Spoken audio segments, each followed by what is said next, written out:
सभी भाइयों और बहनों को प्रभु यीशु मसीह के पवित्र नाम में आप सबको मेरा नमस्कार। क्या कभी ऐसा हुआ है कि जिसने आपको चोट पहुंचाई, जब वह गिरा तो आपके दिल में खुशी हुई? क्या कभी किसी के ठोकर खाने पर मन ने कहा, अच्छा हुआ? आज हम बात करने जा रहे हैं नीति वचन 24:17 से 34 की, जहां परमेश्वर हमारे दिल की सबसे छिपी हुई भावनाओं को चुनौती देते हैं। यह भाग हमें सिखाता है कि शत्रु के गिरने पर कैसे प्रतिक्रिया देनी चाहिए, बुराई करने वालों के अंत का क्या परिणाम होता है और न्याय के समय पक्षपात क्यों आत्मिक खतरा बन जाता है। तो अंत तक बने रहिए, क्योंकि यह वचन सिर्फ शत्रुओं के बारे में नहीं, बल्कि हमारे अपने हृदय के बारे में है। आइए अब चलते हैं नीति वचन अध्याय 24 के इन गहरे और चुनौतीपूर्ण वचनों में। देखते हैं वचन 17 और 18। जब तेरा शत्रु गिर जाए तब तू आनंदित न हो, और जब वह ठोकर खाए तब तेरा मन मगन न हो।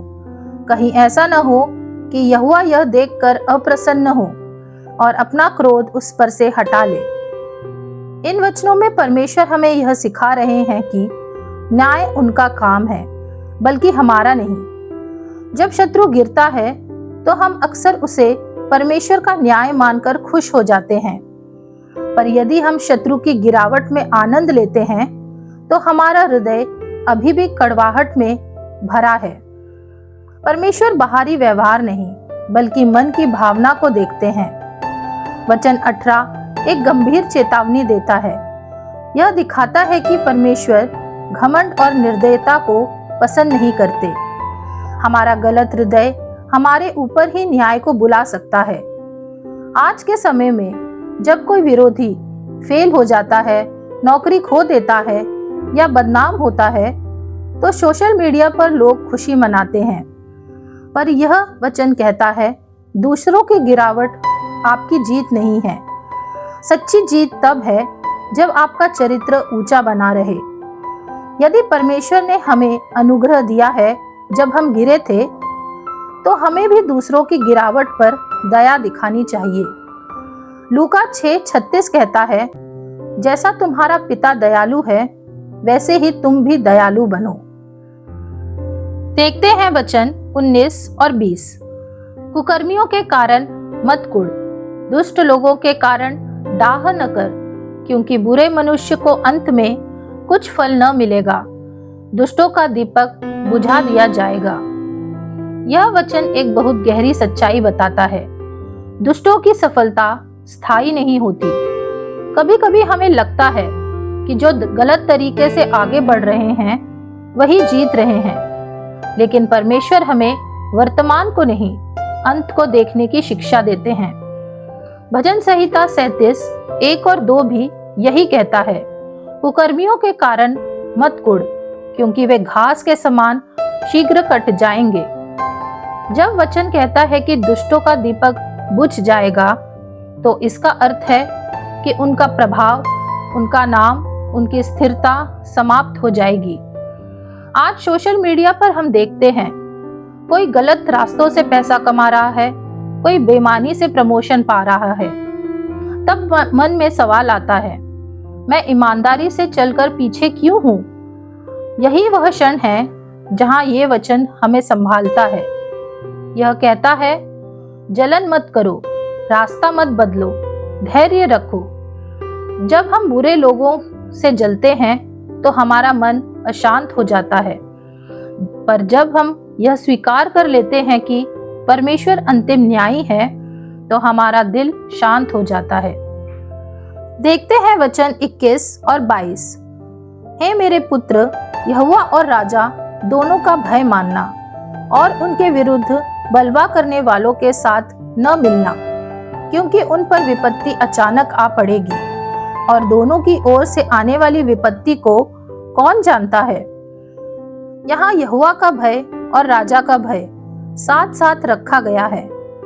अर्थ यह है कि परमेश्वर सर्वोच्च अधिकार है और पृथ्वी पर शासन करने वाले राजा यानी सरकार उनके द्वारा स्थापित व्यवस्था का भाग है। रोमियो 13:1 बताता है कि सब अधिकार परमेश्वर द्वारा ठहराए गए हैं। आध्यात्मिक जीवन और सामाजिक जीवन अलग अलग नहीं है। जो परमेश्वर का आदर करता है वह व्यवस्था का भी सम्मान करेगा।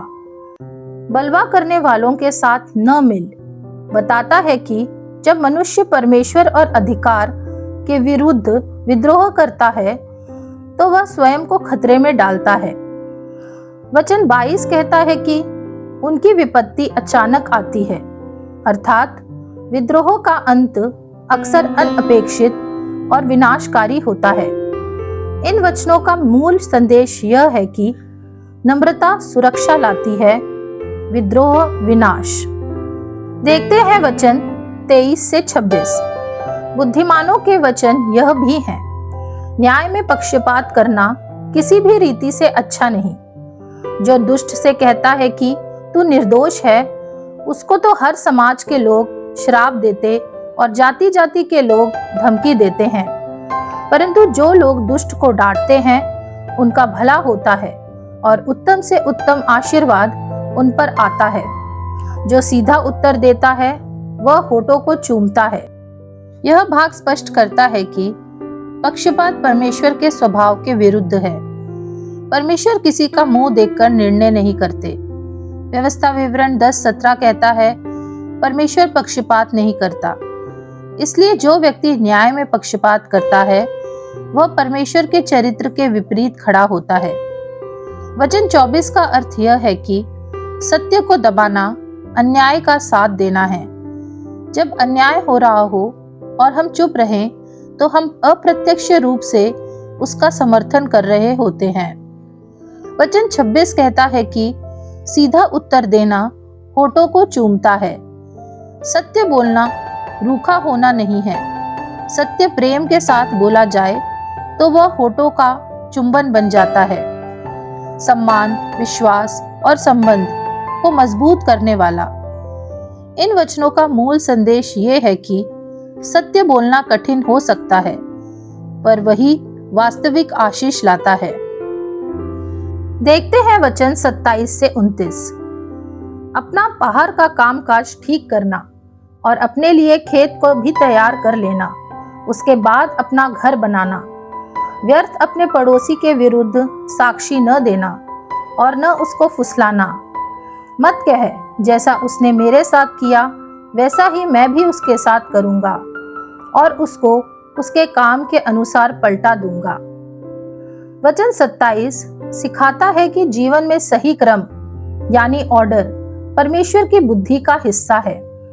पहले खेत अर्थात आजीविका और आधार, फिर घर अर्थात स्थिरता और विस्तार। परमेश्वर अव्यवस्था के नहीं, व्यवस्था के परमेश्वर हैं। आध्यात्मिक जीवन में भी पहले नींव मजबूत करनी होती है, फिर निर्माण होता है। वचन 28 झूठी गवाही के विरुद्ध चेतावनी देता है। झूठ बोलना केवल व्यक्ति के खिलाफ पाप नहीं है, यह परमेश्वर की दृष्टि में न्याय के विरुद्ध अपराध है। निर्गमन 20:16 कहता है, तू अपने पड़ोसी के विरुद्ध झूठी साक्षी न देना। सत्य परमेश्वर के स्वभाव का हिस्सा है, इसलिए छल आत्मिक पतन लाता है। वचन 29 सीधे बदले की भावना पर प्रहार करता है। जैसा उसने किया वैसा मैं भी करूंगा।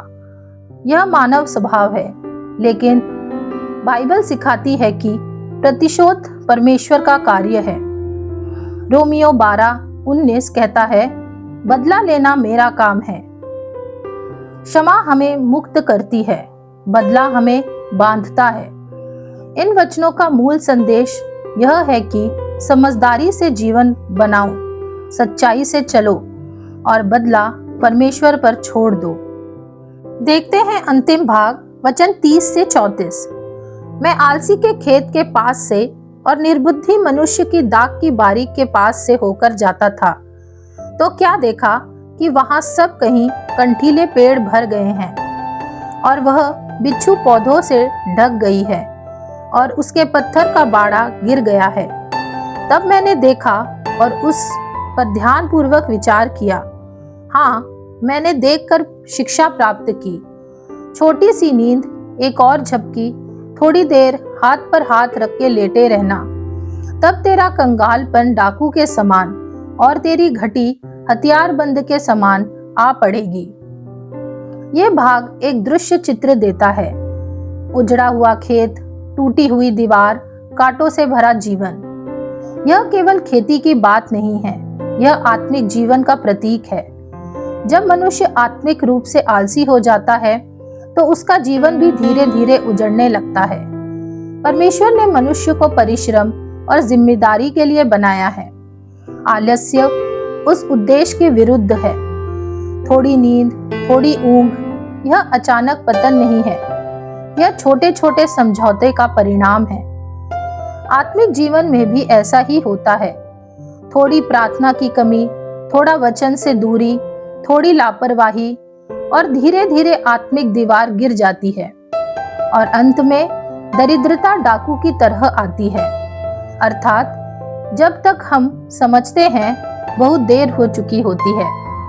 परमेश्वर चेतावनी दे रहे हैं। अनुशासन और परिश्रम आशीष लाते हैं, लापरवाही नुकसान। अगर हम इन वचनों को करियर और पढ़ाई के संबंध में देखें तो थोड़ी टालमटोल, थोड़ा मोबाइल, थोड़ा कल कर लेंगे और परिणाम गिरावट के रूप में सामने आता है। अगर रिश्तों के संबंध में देखें तो यदि हम संबंधों की देखभाल नहीं करते तो वे भी कांटों से भर जाते हैं। और आत्मिक जीवन के संबंध में देखें तो नियमित प्रार्थना, वचन अध्ययन और संगति, ये हमारी दीवार है। यदि इन्हें छोड़ दें तो शत्रु आसानी से प्रवेश करता है। इन वचनों का मुख्य संदेश यह है कि जीवन को समझदारी से संभालो, क्योंकि लापरवाही चुपचाप नुकसान लाती है। प्रियजनों, आज हमने देखा कि नीति वचन 24:17 से 34 हमें सिर्फ अच्छा इंसान बनाना नहीं सिखाता, यह हमें मजबूत चरित्र वाला, स्थिर और आत्मिक रूप से परिपक्व व्यक्ति बनाना सिखाता है। जब शत्रु गिरे, खुश मत हो। जब दुष्ट आगे बढ़े, मत डगमगाओ। जब न्याय करना हो, पक्षपात मत करो। जब जीवन बनाना हो, आलस्य मत अपनाओ, क्योंकि अंत में आपका भविष्य आपके चरित्र पर खड़ा होता है। याद रखिए, बुद्धि सुनने से नहीं, लागू करने से जीवन बदलता है। आइए प्रार्थना में चलें। हे स्वर्गीय पिता, हम आपका धन्यवाद करते हैं आपके वचन के लिए, जो हमारे हृदय की गहराई तक पहुंचता है। प्रभु, यदि हमारे अंदर शत्रु के लिए कड़वाहट है, उसे दूर कर दीजिए। यदि हम दुष्टों की सफलता देखकर डगमगाते हैं, हमें स्थिर कीजिए। हमें ऐसा हृदय दीजिए जो न्याय प्रिय हो, परंतु दयालु भी हो। हमें सच्चाई बोलने का साहस दें और बदले की भावना से बचाएं। आलस्य से हमें दूर रखें और अनुशासन और परिश्रम की आत्मा दें। हमारा जीवन ऐसा बने जो आपके चरित्र को प्रतिबिंबित करे। यीशु मसीह के नाम में प्रार्थना करते हैं, आमीन। अगर यह संदेश आपको आशीष दे रहा है तो वीडियो को लाइक करें, अपने मित्रों और परिवार के साथ शेयर कीजिए और चैनल को सब्सक्राइब करना मत भूलिए, ताकि हम मिलकर परमेश्वर के वचन में और गहराई से बढ़ते रहें। अगले वीडियो में फिर मिलेंगे। परमेश्वर आपको स्थिरता, सत्य और विजय का जीवन दे।